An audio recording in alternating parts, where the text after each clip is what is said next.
Usisahau kusubscribe, like na kubonyeza alama ya kengele. Asante. Bana, Marekani amekubali miziki, yani ameelewa kazi ya Irani, ameelewa mshindo wa Irani. Kuna wakati yani kichaa ukimwendekeza ama ukimsikiliza sana na kumfanya afanye kile ambacho yeye anakitaka, ndipo hapo unampa nafasi kubwa sana, au unampa big room ya yeye kufanya mambo ya ovyo zaidi. Sasa Irani amekuwa hafanyi hivyo. Marekani amekuwa akitikisia kiberiti sana Irani, lakini anakuta anemtikisia kiberiti ni mtu ambaye yeye anachukua njiti alafu anakiwasha. Yani hana muda wa kulemba-lemba na kile ambacho wewe unakifanya.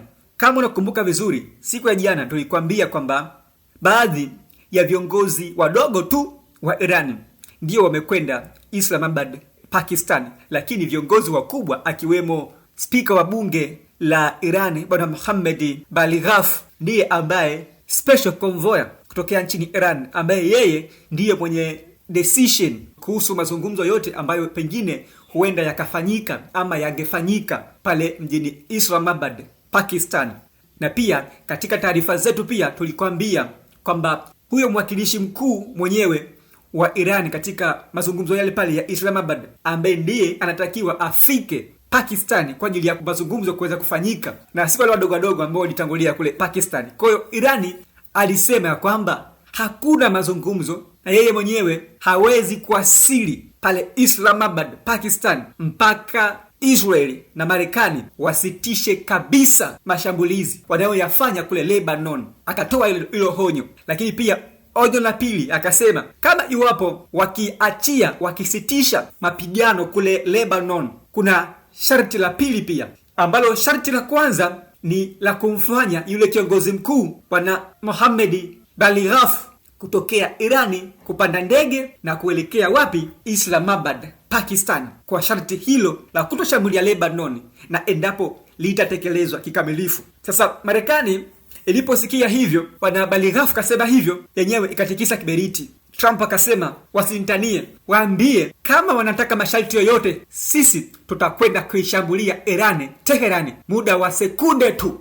Marekani ikadhani kwamba ni masiala ama utani kwamba Irani inatania ama inafanya mzaha. Ikazungumza hayo, ikasema kwamba itashambulia Teherani kwa sekunde tu. Irani ikasema kwamba sisi, yani mpaka wa muda yeye kushambulia, sisi tayari makombora yetu ya kilomita 2000 yako tayari standby kwa ajili ya mashambulizi. Kwa hiyo kabla hajashambulia, sisi huenda tukasambaratisha kabisa hata wajumbe wake waliofika Islamabad, Pakistan, huenda hawatokuwa salama. Hapo ndipo kichaa alipowekewa pilipili machoni na akili ikamluka zaidi, ikabidi ampigie simu waziri mkuu wa Israeli Bwana Benjamin Netanyahu.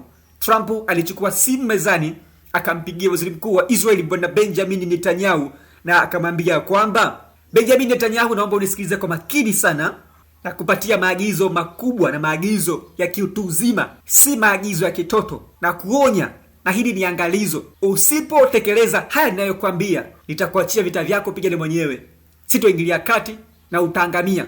Akamwambia ndio nakusikiliza bwana mkubwa, niko tayari kutekeleza. Akamwambia sasa sikia, kuanzia sekunde hii tunapozungumza, shambulio lolote la kwako dhidi ya wadhalimu wako, yani dhidi ya maadui wako Irani ama Lebanon, linapaswa kuwa na idhini yangu mimi Donald Trump, rais wa Marekani. Si tu idhini, bali liwe na saini yangu mimi, rais wa Marekani Donald Trump, la sivyo umeangamia. Hatari sana. Hiyo ndiyo akili ya Wairani. Yani Wairani hawakurupuki, hawaongeongei tu kama vichaa, bado wanakwenda wanachukua hatua ambayo ni hatua muhimu sana, na ni hatua ambayo sawasawa na mtu akagusa kwenye mshono wa nyuzi ambao daktari amepitisha nyuzi zake 3 ama 4 kwa operation maalum, alafu Irani inakwenda kugusa kwenye mshono pale pale. Hii ndio akili kubwa ya Wairani. Yani kiufupi, Irani hakuna boya, Irani hakuna mpumbavu, wote wana akili, wote akili zao zinafanya kazi vizuri sana, si viongozi wala si wananchi.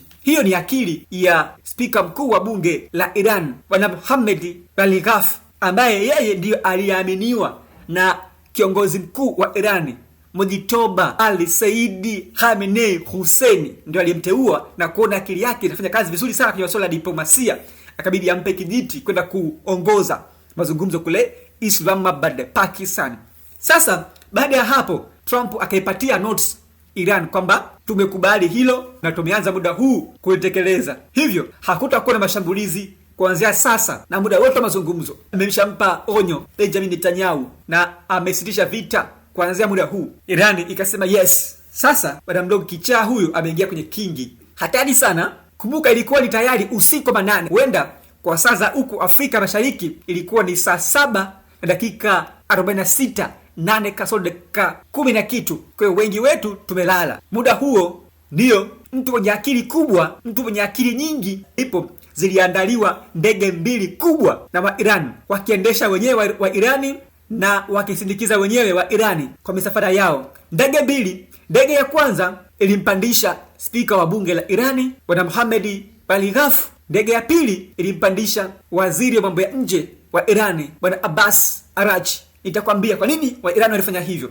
Kwa nini walitumia akili hiyo kubwa kabisa ambayo mtu mwingine hawezi kuifikiria. Marekani yeye alipandisha wajumbe wake wote 300, akampandisha pamoja mwemo ndani na makamu wake wa rais bwana J.D. Vance. Lakini Irani ikachukua ndege mbili. Moja amepanda waziri mambo ya nje wa Irani Abbas Araghchi peke yake, na nyingine amepanda spika wa bunge la Irani peke yake.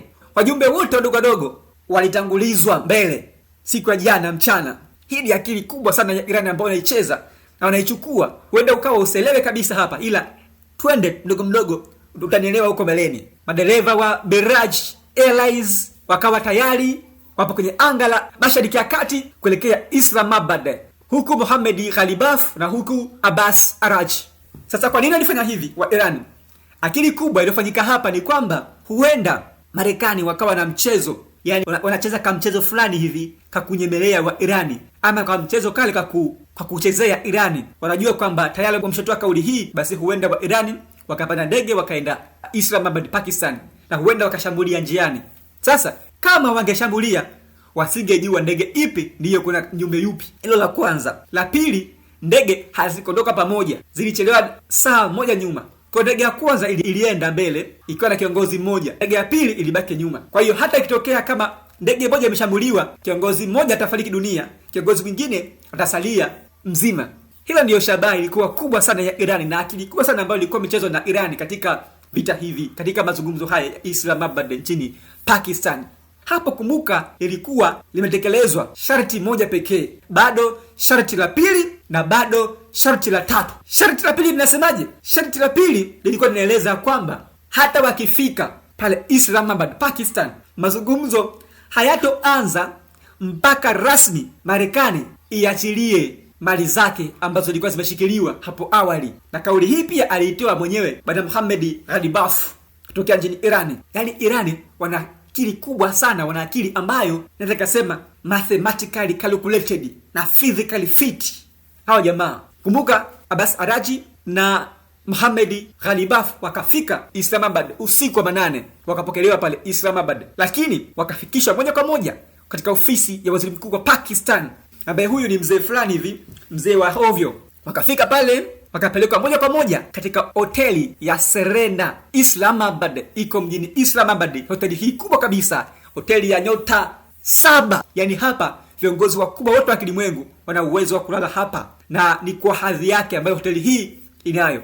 Wakafika pale. Baada ya kufika pale, viongozi hawa wote wakabaki wamekaa, yani hawazungumzi chochote. Wamekaa hawasemi chochote, yani hawazungumzi na kima yoyote. Mjumbe wa Pakistan akauliza kwamba jamani viongozi kulikoni, mbona kimya? Bwana Mohammad Ghalibaf akajibu kwamba hili ni tekelezo la kauli yetu ya mwanzo ambayo sisi huwa hatudharau ulimi wetu ukishazungumza. Akamwambia tulimwambia Marekani ya kwamba tukishafika hapa Pakistan ni kwa sharti moja la kutoshambulia Lebanon, lakini sharti la pili, ili sisi tuweze kuzungumza, lazima aachilie mali zetu zote zilizoshikiliwa hapo awali.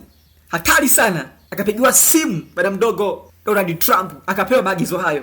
Trump akili ikamruka ghafla. Unaambiwa kwa mujibu wa taarifa kutokea ikulu ya White House kwa chanzo maalum ambacho kimegomea kutaja jina lake, alisema kwamba Donald Trump alitaka achukue hatua ya kupiga kombora Pakistan, yani viongozi wale wote wawili wafe pale Pakistan, lakini washauri wa kijeshi wa Marekani wa Trump akiwemo bwana mdogo General Kane na bwana mdogo Jared Kushner wakamwambia, tulia, calm down Mr. President, huu sio mchezo wa paka na panya, huu ni mchezo wa diplomasia, na hapa takiwa mchezo wa akili kubwa sana, tumia akili mzee, tulia.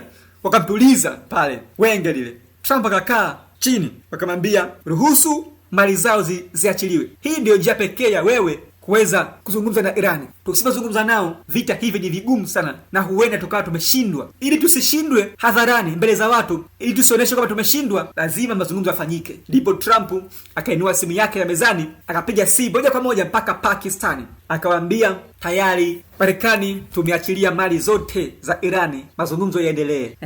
Tunaaminije? Tuone tuthibitishe. Wakatuma uthibitisho kwa maandishi, kwa notes na saini ya Donald Trump mpaka Islamabad, Pakistan. Na hapo ndipo ujumbe wa Irani ukathibitisha, ukaidhinisha na kuruhusu mazungumzo kuendelea. Basi mazungumzo Serena Hotel Islamabad zikaruhusiwa kuendelea, wakisema kwamba kama kutakuwa na ulaghai wowote utakojibainisha, jibu kubwa litafuata, jibu ambalo si la wazi. Hatusemi jibu gani, lakini jueni tu kwamba jibu kubwa linakuja. Hiyo ndio Irani, yani hizo ndio akili za wasomi. Bwana Abbas Araghchi ni daktari wa falsafa ambaye amesoma pale nchini Uingereza, amechukua PhD yake pale nchini Uingereza, lakini pia Bwana Abbas Araghchi ni mwanaveterani, yani ni mwanajeshi ambaye amehudumu vitani, ukiachilia mbali usomi wake. Lakini pia Bwana Abbas Araghchi ni mwandamizi katika masuala ya diplomasia, yani anajua vizuri sana diplomasia kuliko hata Trump mwenyewe. Mazungumzo yakaendelea kwa akili kubwa sana, ambapo Trump baadaye yake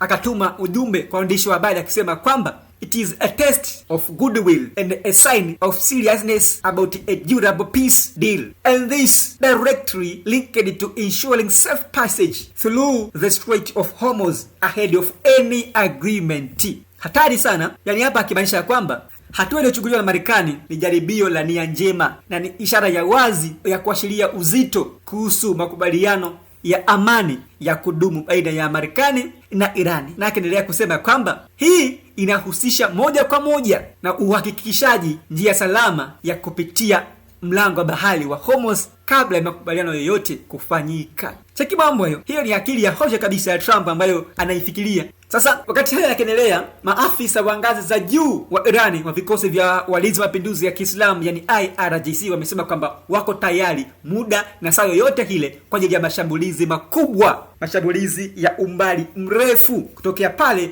yaliko makao makuu ya hatima ya mitume wa mwisho, yani al-Khatam al-Anbiya, wakionya kwamba endapo mazungumzo ya Marekani yakiwa ya ulaghai, basi majibu ambayo haikutarajia Marekani yatafuatia Islamabad, Pakistan. Na mwenyekiti wa kamati ya usalama wa taifa wa Irani na mambo ya kigeni huko nchini Irani ambaye ni bwana mdogo Fada Hussein Malik, yeye alisema kwamba yani jeshi la Irani walinzi wa mapinduzi ya Kiislamu IRGC mkono hupo kwenye kichocheo kwa ajili ya kushambulia iwapo kutatokea kosa lolote la kimkakati katika mazungumzo hayo na kwa Marekani. Ni balaa zito. Bwana, ni vita kati ya Marekani na Irani, mazungumzo huko Islamabad, Pakistan. Mimi naitwa Chifu Mkuu wa Chifu wake na hii ni Homa TV. Yapi maoni yako kupitia hili na yale ambayo yanaendelea kujiri kule Mashariki ya Kati? Dondosha maoni yako hapo lukuki katika uwanja wa maoni. Lakini pale Instagram andika @Afisa3_official, cheki pale tuweze kwenda pamoja sawa sawa kwa huduma zote za kijamii, matangazo na biashara na nini. Basi ni cheki pale tuweze kwenda pamoja. Hadi wakati mwingine, bye bye kwa hivi sasa. Usisahau kusubscribe, like na kubonyeza alama ya kengele. Asante.